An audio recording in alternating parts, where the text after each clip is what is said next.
Galing sa KR Motors, ang distributor ng EXL Zenlo. Ito ang Eco Benny KD168 City Series. Pagbukas ng box ay nandito yung user manual. Dito makikita kung paano ikabit at guides para sa proper installation. Meron din itong warranty card para sa warranty ng ating product. At ito na yung itsura ng ating KD168 City Series. This is made of aluminum body housing. Maganda ang design nito dahil may airflow yung kanyang body. Wala itong pan kagaya ng iba dahil yung body nito ang magsisilbing heatsink para sa init na lumalabas sa kanyang LED. Ito yung isa sa magandang design nito. May butas ito sa paligid ng kanyang body para sa airflow. Alam niyo ba na plug and play setup na yung harness na kasama nito sa kanyang box? Ibig sabihin ikokonekta mo na lang itong socket dito sa kanyang ilaw. At ang iba naman ay ilalagay mo na lang sa battery at saka sa ACC.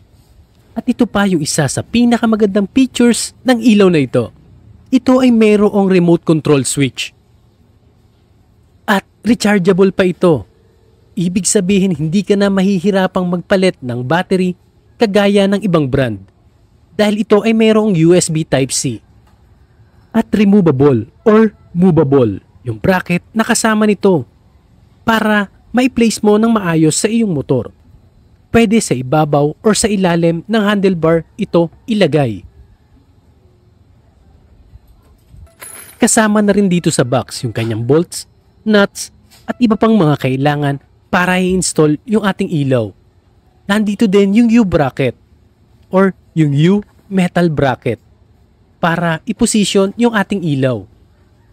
Matibay at matigas yung bakal na to, hindi kagaya ng iba na madaling mabend. At ito ay merong sukat na 68mm by 54.5mm. Yan, yung kanyang dimension. Ganyan ito kalaki. At ang panghuling kasama nito sa kanyang box ay yung mga zip tie or cable ties. At ang bigat ng ating product ay nasa 300 grams bawat isa. Bawat isang ilaw ay mayroong 300 grams na bigat.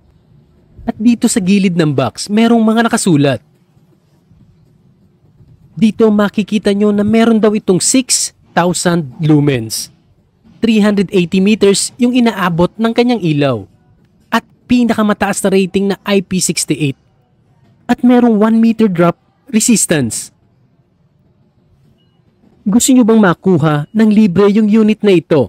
Please like, share at tag us at follow for more details.